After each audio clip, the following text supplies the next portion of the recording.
Well, Man, thanks for doing this. I appreciate it. man, thank you, man. This is exciting, man, because I don't get very much guests on my podcast. I had one All right. last week, and now you're my second one. You're starting to Awesome. pile up now, so I'm very grateful for it. I really am. Yeah, very cool, man. Very cool. Well, thank you. Yeah.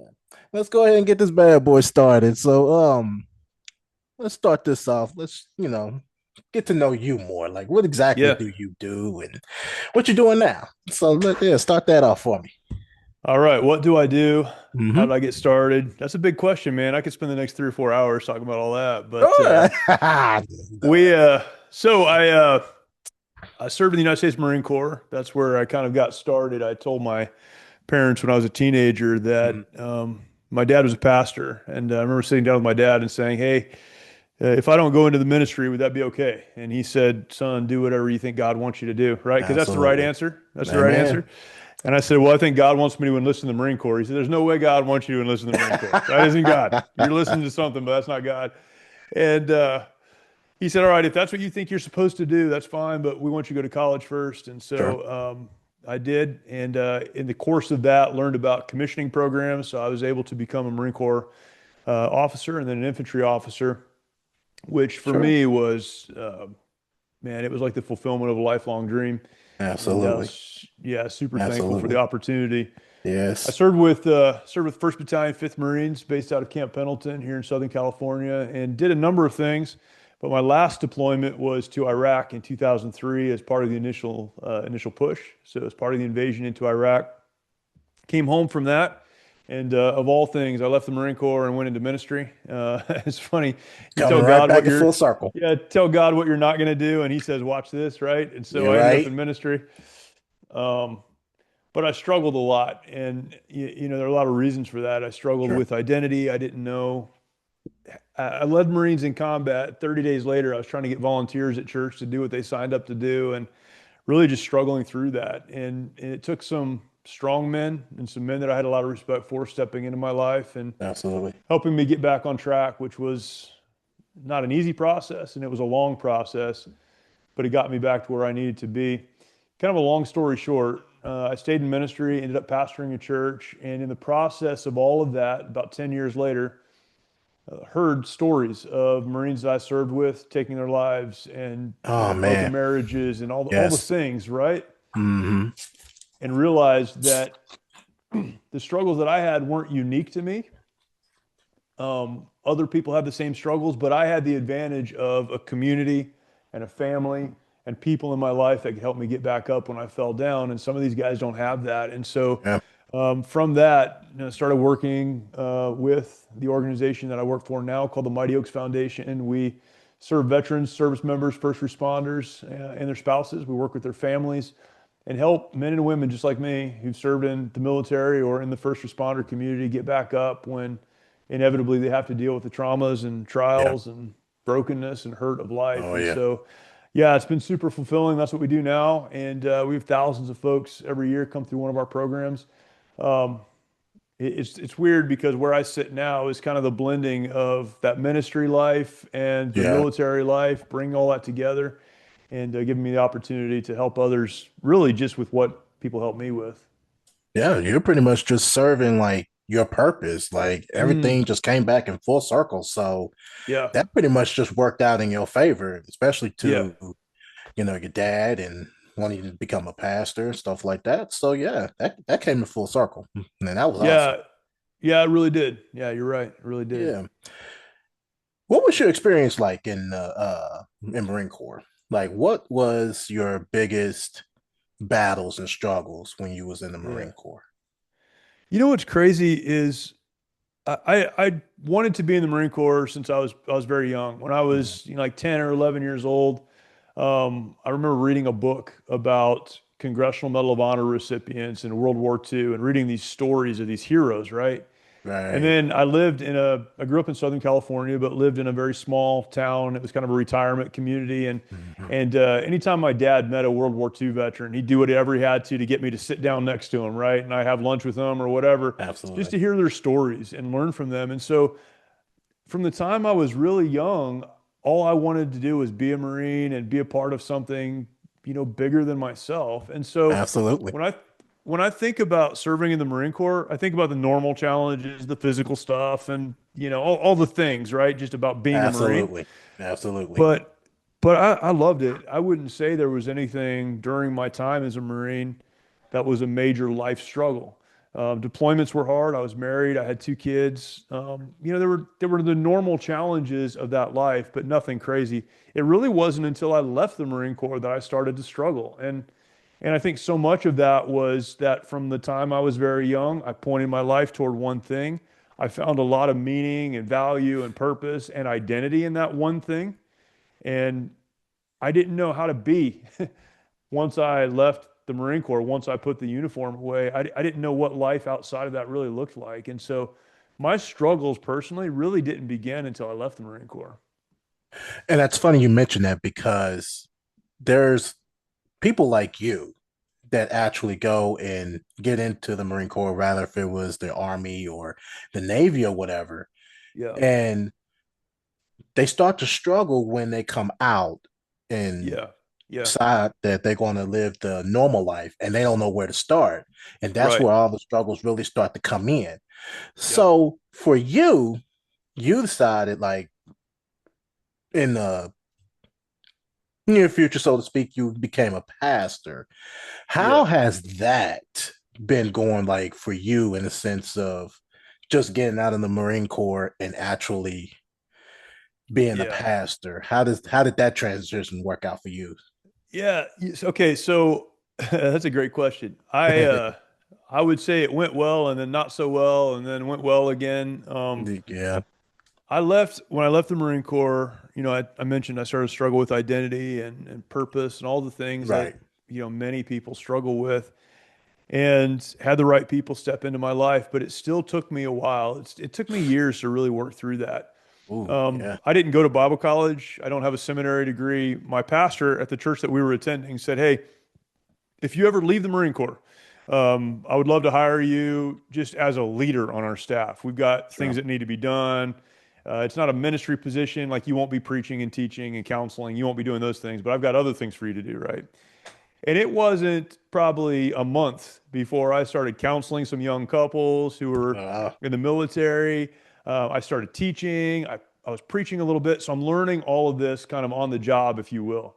But Absolutely. what's crazy is I was counseling these young couples. So I was 26, 27 years old, 28 years old, counseling young married couples. Meanwhile, my marriage was, for all intents and purposes, falling apart. I was a Yeah. disaster at home. I was super angry. I was super frustrated. I was a mess. And now I'm trying to do that, right? And so it took me a long time to really get to a place where I understood who I was and I understood, my role as a husband and a father and all of those things. And thankfully, I was able to spend about 5 years in that church on staff, learning and growing and being taught and having good people speak into my life. But once I became a pastor and I started leading a church and I started doing a lot of the counseling and then meeting other people who had served, it, it it's like a light switch went on for me. And that was about 10 years after I left the Marine Corps that I started pastoring a church. And now I'm responsible for leading these people, right? And All right. and Yeah. I'm having these conversations and I'm learning that what I struggled with was very normal. But I had the advantage of having the right people in my life. And what that did for me is it became the catalyst for me to say, I have a responsibility to help other people who have also been hurting, also been struggling. I can't just say this is my issue and keep it to myself. Right. I need to take Right. the tools that I've received, the things that I've learned, the stuff that I teach and preach. I need to take all of that and use it to help other people. And so, man, it profoundly, like that intersection profoundly impacted my life. And I I don't know if I've ever put it exactly like this, but I don't know that once kind of that happened in my mind, I don't know that I could have not done what I do now because it felt like it was like so clear. Like this is why the Marine, because I used to ask this question, why did I do the Marine Corps thing and why am I doing the ministry thing and why the two, they're not connected, right? Like God, what was that all about? And then that moment came where they intersected and it was like that light switch went on and I went, oh, that's what it's about. It's not about the Marine Corps. It's not about ministry. It's about using those experiences to help other people. Absolutely, no doubt about it. And I know that like it can be difficult, being a pastor, so to speak, trying to get into the minds of, Yeah. the congregation and stuff like that. So how are you able to maintain that and focus on the primary goal as that being that pastor? How do you do that? Yeah. I think the more self-aware you are, the easier it is to do that. Absolutely. They say that a good pastor, a good preacher, a good teacher is the Mm-hmm. one who is the most impacted by that message. And when you are dealing with things, when you've struggled through things, when you've had to walk a difficult path, it's much easier to connect with people because now all you're doing, I say all, it's a process, but what you're doing is going to the Bible and saying, all right, what do I need to understand about the struggles that I've dealt with, about the Yep. difficulties at home for me, Yep. about the things that, I had questions about, the doubts, the fears. What does the Bible say about those things? And then I'm just communicating to other people what has been used in my own life. Where it gets hard is when you put up a facade and you pretend like you don't have any struggles and everything's fine and you've never been hurt and I'm going to tell you how to live, right? People do that in ministry, unfortunately, They do. but Yeah. for me, it's been the outflow of I've struggled so much. I've had to learn so many things.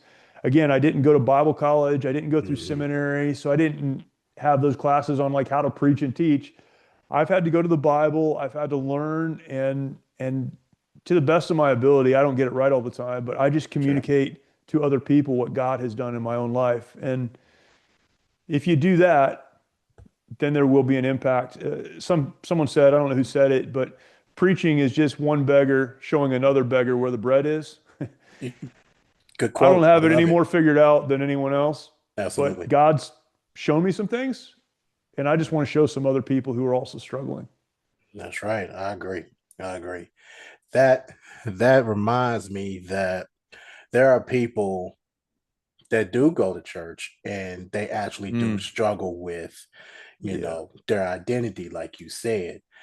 And one of the things that I've noticed when it comes down to finding your identity, rather if you're in a church or not, is the actual structure, the root of how you are able to kind of basically, I'm trying to find the right word for it, but kind of like pinpoint it. They're trying to pinpoint these roots of the problem when they're trying to identify who they really are. So, how do Mm, you encourage people to, push forward and actually find their true selves, rather if it's in the church or yeah, not? that's good, man. So I'll tell you, like, kind of from both ends, right? Like, from the Mm-hmm. faith end, what I would say is, and this is how we talk to veterans about identity, it's Yeah. understanding that God created. And if God created, then he created with design.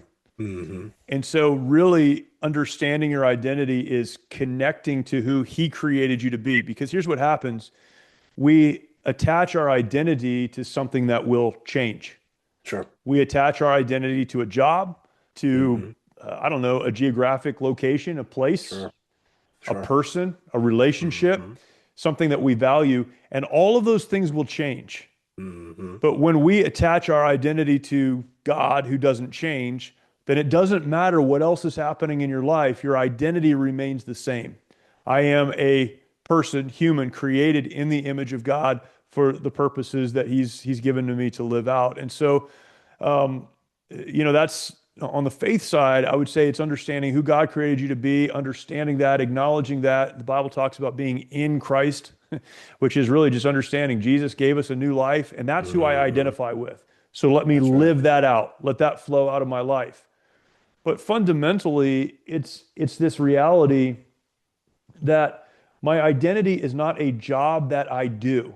Right. You can be very thankful for your job. I was so Absolutely. thankful for the job I did in the Marine Corps, but for a long time, that was my identity. That's who I was because of the rank, because of the uniform, because of the things that I valued.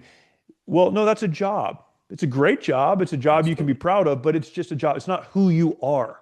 Hmm. People find an identity in a relationship. And this is why when a relationship has problems or even dissolves, they're shattered, right? Because their identity was wrapped up in I'm that person's husband or that person's wife or Hmm.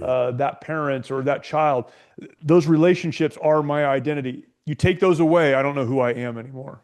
Right. And it can be a lot of other things. People find their identity in these things that are good things, but they're not permanent things, and they don't Right. reflect who you are.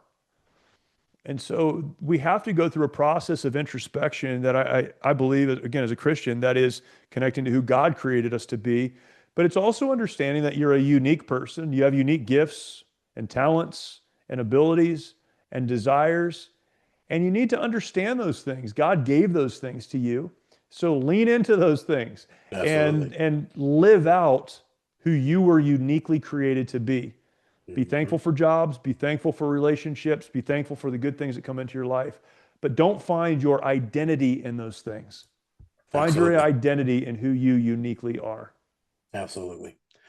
Because I tell you, and I'm not even gonna lie when I say this, like for the longest time, I had struggled, just trying to find myself, right? Yeah. Yeah. And I never knew, you know, what type of job that I would want it to work or what type of, relationship I wanted to be in to, find the right person or whatever.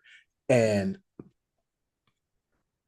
when it came down at the end of it, I had come to the realization it's like, okay, maybe I should just start a podcast and, Yeah. see how that works. Let's just see how this works. Yeah. And, Yeah. you know, I was able to learn a lot from, different people when it came down to me actually listening to a podcast and me starting a podcast. Mm. I was able to learn a lot about, mental health and people struggling and things like that. And that's how I'm able to, you know, do the podcast. And that is one of the things that I know now that I'm grateful for. But I know now that it's just me, just, you know, wanting to just help in Yeah. a way. You get what I mean by Yeah. that? Yeah. Yeah, man. And I think that's a process everyone needs to go through. You need to ask Yeah. the question, what do I have a gift for? What do I have a talent Mhm. for? What do I have a strong interest in? Even if it's not a fully developed talent, but it's a Mhm. strong interest. And where do my skills and my abilities and my talents fit into that? How can I use that? So, and that's a great example that you just gave. You have, it sounds like a heart to help people. Yeah. I So do. really the process is going, I just want to help people. How can I help people? Right. What is a way that I can help people? And maybe that's a job that you have. Maybe it's a Mhm. podcast. Maybe it's a, blog. I don't know if people still have blogs, but it's a blog. Maybe it's Oh yeah, writing a people still do book. blocks. Maybe it's volunteering, with youth. Yeah. Whatever that is, if you have this passion or this desire, even if it's not fully developed, or you have a skill or a talent that you're not using, find a place and Hmm. understand that you were put on this planet to help other people. You were put on this planet to give, not to take, and find a place where you can do that. And there is so Hmm. much fulfillment that comes from that. Yeah. And don't find your identity again in how you make money or these other things that you do. That's all great. There's nothing wrong with that. I mean, you can make money doing things you care about. That's great. But your identity should be found in the thing. Like this brings me so much joy. I would do this Hmm. job even if I never got paid for it. It's you Right. you start to have those Absolutely. conversations, and then it's like, well, if I would do this without getting paid for it, Hmm. where can I go and utilize this? How can I Exactly. start investing? And then maybe I'll get paid for it, and that'd be great too. But it's It'd be really great. not about that. Absolutely. I agree Yeah. wholeheartedly. But that's what I learned that, yeah, I could do this podcast Yeah. and I could be able to do, be a psychologist one day. And that's what Mm-hmm. I'm starting to work on now. I want to become a Mm-hmm. psychologist. I got Mm-hmm. books. So, Yeah. reading into it. I want to go to school eventually to do that and help people from there. That's something that I finally came to realization on, especially after all the things that I've, went through, and I knew that, okay, this is my turning point. This is the turning point where I really have to make the real identity of Yeah. myself. And Yeah. that was very important to me. And then that's when I just started figuring it out. And so now everything starts to make sense. Yeah. But I gotta ask you, was you able to repair your marriage, so to speak? Mm. Yeah. What did Yeah. you So my learn wife, in that process? yeah, man, a lot. I'm still learning. Absolutely, My no doubt. my wife and I have been married for almost 28 years. It'll be 28 years this year. And Congratulations, sir. yeah, thank you. Thank you. That's her, not me. Um I hear you on that one. we have we have four kids, two Mhm. grown kids and then two in high school. I've got one granddaughter. She's 10 months old and All she's awesome. right. Um and I always say this that there were a couple of years where I gave my wife a lot of reasons to throw in the towel and to walk away. Absolutely. Yep. And she didn't walk away. She stayed away. I mean, she kept the kids away from Sure. me I mean, we lived in the same house, but Mhm. because I was just so angry and so, out of control that she would just kind of like, let's just stay away from dad and let him do his thing. Mhm. Um, but the reason she stayed with me, I always say, was because she loved God more than she loved me, and she wanted to, Yes, she work did through right. that. Mhm. Yeah, she wanted to work through it, but man, it really took some people speaking truth. Like, this is not okay. The way you're behaving, the things that you're saying, the way that you're treating your family, it's not okay. And I mean, I've learned probably 1,000 lessons. I mean, the lessons everyone talks about communication and all of those things, but I've really learned what actual love is.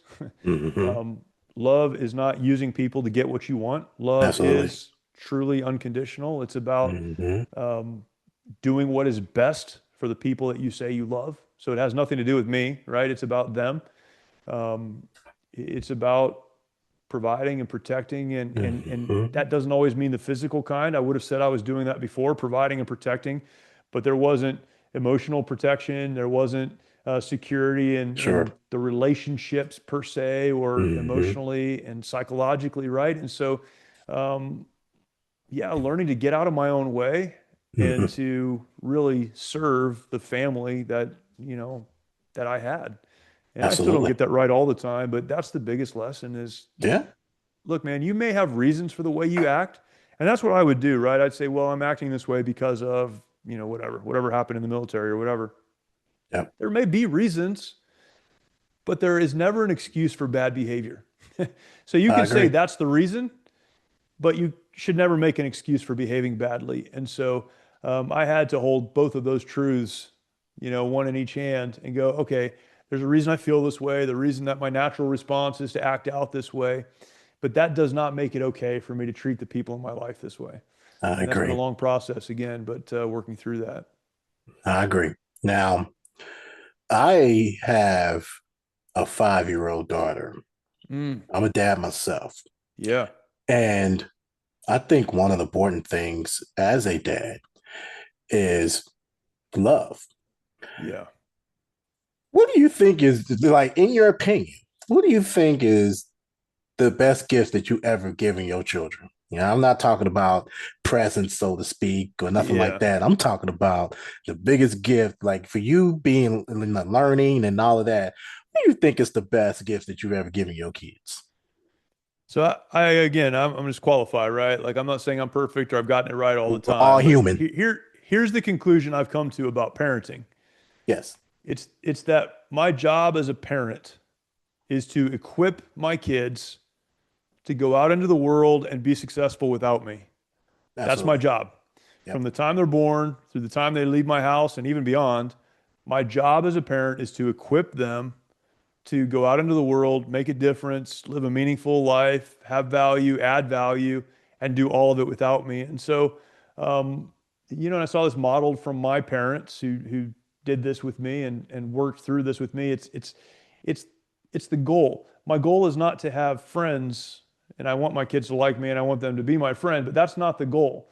The Right. goal is to teach them how to learn, teach them how to take care of themselves, teach them to be kind, teach them to grow and to ask questions and to be curious and to be disciplined enough to accomplish the things that they need to accomplish. And so, I think the gift, if you will, and it's a long process, Yeah. has just been clarity around that issue for me, understanding Hmm. that my job with my kids is to get them somewhere important, and Absolutely. then investing and um, pouring into them that way. So what that does is, number one, it keeps the goal clear. Yeah. Number two, it keeps me out of the equation because I'm not trying to manipulate them to get them to do something I want them to do. I'm not trying to get them to do the job I want them to do or, to be good in public because of how it reflects on me. It gets me out of the way, Hmm.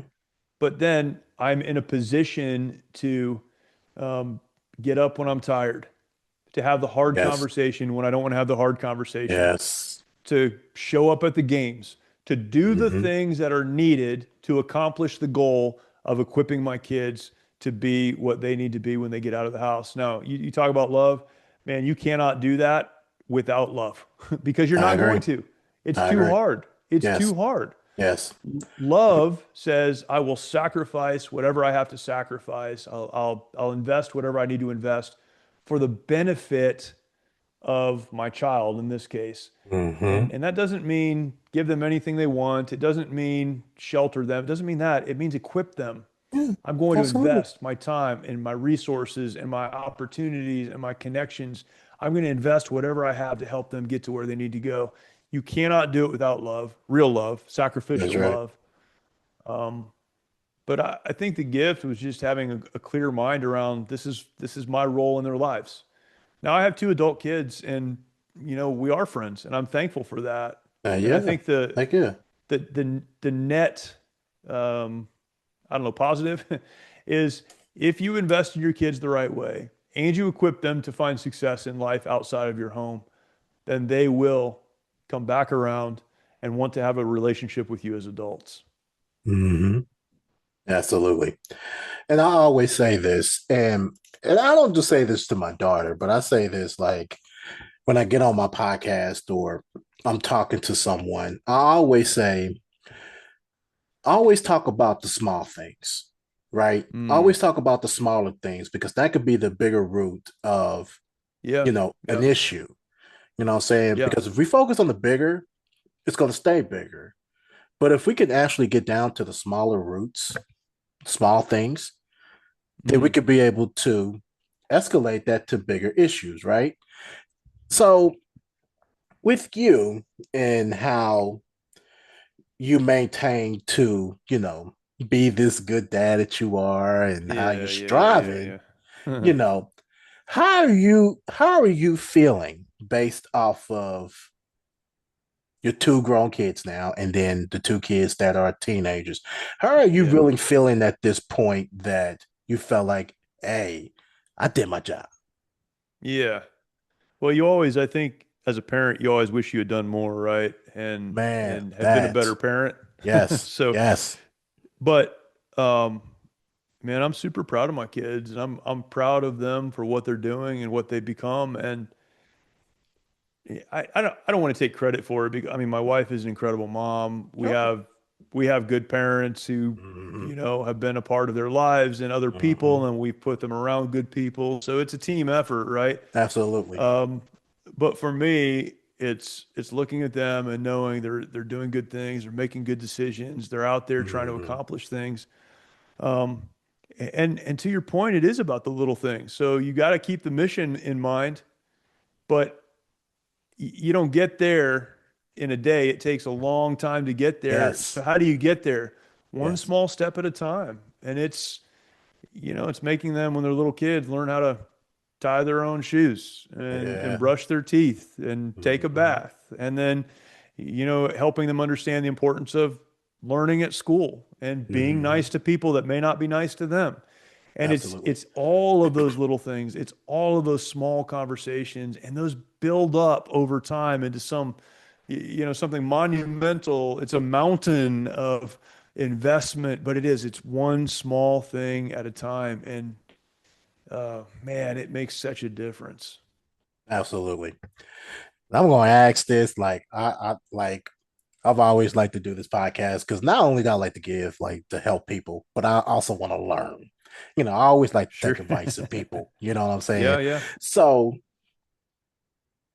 dad to dad, father to father, man to man. yeah, What yeah. advice would you give me to be more present in my child's life? I'm not saying that I am present in my child's life. I literally just got back from getting my daughter from school. I still talk and have to spend time with her and stuff like that.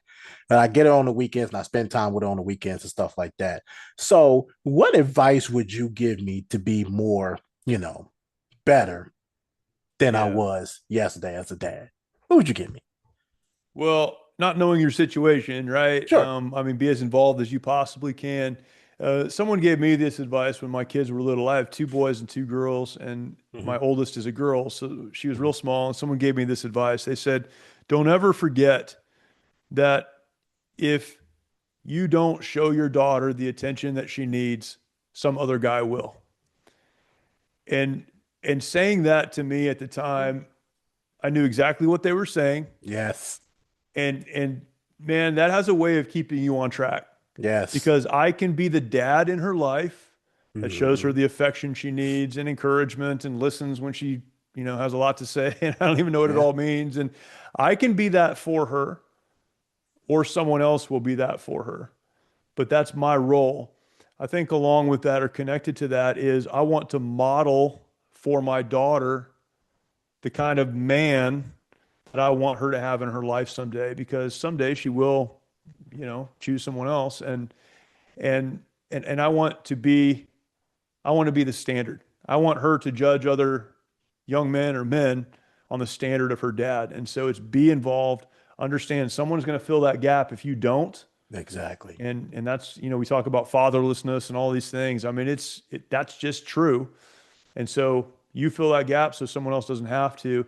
And then Mm-hmm. be the man that you want her someday to be married to and have a relationship with. I love it because I love that advice because it stands out to where it would take another man. That if it's not your dad, another man will Mm, do that for you. And that's where like I have to sit down and think about or take a step back first and look myself in the mirror and say, okay, yeah. is Yeah. this the dad that I really want to be? Do I want Right. somebody else actually taking over for my daughter when I know that it's my responsibility, so to speak? And that's something I don't, really Yeah. want that to happen. So that's why I'm always like, if she calls me, I'm there to answer. If she, Mm, you know, needs me for something, I'm there. If she, is having trouble at school, I try to be there for her, even though she's not at the stage that, she want to talk about all of the troubles that she has at school. yeah. Talk to Yeah. me yet. And you know, 4 kids later, you know the Mm, deal, yeah. right? Oh, yeah. So She will. She'll get there. she'll get there. So that's the thing that I'm, Yeah. really working on. Like I want her to be able to, talk to me about, Mm, school and the troubles that she's having in school. And I want to be able to have the open ears and the open mind yeah. to listen to her when that comes down to it. So I love that advice. That Mm, is phenomenal to know because yeah. I'm always all looking for advice. Yeah. Rather if Yeah. I know it or not, rather if I got 17 years of experience or not. I want to know. Man, parenting's a team sport, man. It I is. give advice to parents all the time, particularly young parents. Look at some older parents Mm-hmm. and some older parents that have raised kids that have done pretty well, and Yeah. just get around them, man. Take them out to dinner once a month and just ask them questions and ask them what Yes. they did right and learn from people that have already done it. Don't make the same mistakes if you can avoid it. So yeah, it's a long process and a lot to learn. Absolutely. That's why I like when I was a kid at church, I'll go around and start asking all the seniors. Like Yeah. I asked Right. them questions. I didn't care. Like, what was this like back in y'all's time? What happened here Yeah. during y'all time? This stuff. Oh man, I was Yeah. asking all kinds of questions, especially my Yeah. grandmother. Oh man, ooh, you want to talk about nitpicking brains? I was on her. Like I'm Yeah. always wanting to learn. So Yeah. Yeah. that's Yeah. phenomenal. Yeah. So That's good. That's yeah. good. That's Yeah. good. So I don't want to keep you up any much longer, but I just do got one last question. I ask Yeah, this with please. my Um, what would you say to anybody Hmm. that is watching or listening to this podcast? What would you say to them specifically about, anything? Rather if they're struggling, rather if they're Yeah. having problems in relationships, parenting Yeah. issues, whatever. What would you say to them? Yeah. I mean, the basic advice I'd give is to hang on to the truth that there is hope. Mm-hmm. So many people have gotten to the end of the rope, so to speak, and they look at a relationship or they look at their life or they look at their circumstance and say there's no hope. It can never get better. Yeah, And that's not just that. not true. It may Mm-hmm. require a lot of work. It may require reaching out, like we were just talking about, to other people for help. Yeah, absolutely. It will require something of you, but there is always hope. So don't give up. I mean, it sounds silly and trite and overused, but we all struggle and we all have doubts and we all have fears and we all have insecurities. Don't give up. There's always hope. And if you feel like there's not, reach out, find some other people, let them know what you're going through, be vulnerable enough and transparent enough to share what's happening in your heart and mind and let someone encourage you. But yeah, man, don't give up. Amen. I love it. I love it. Oh, you got some deets out there for social media or anything? You want to have people get in contact with you or something like that, man? Yeah, you can Got just some look up deets, my man? name. Just look at my name, Jeremy Stalnecker. Jeremy Stalnecker Stalnecker. on all the socials, and you'll find me. You'll find the organization that I work for and all the other stuff. Yeah, no, I'll definitely be following you after this one. So, Good man. yep. I appreciate you, man. Yeah, appreciate you, man. Jeremy Stalnecker, everybody. Yes, man. I appreciate you, man. I really do. I really Thank you. appreciate Thanks you, for man. everything. Yeah, I appreciate it. Thanks for the Thank conversation. you, man.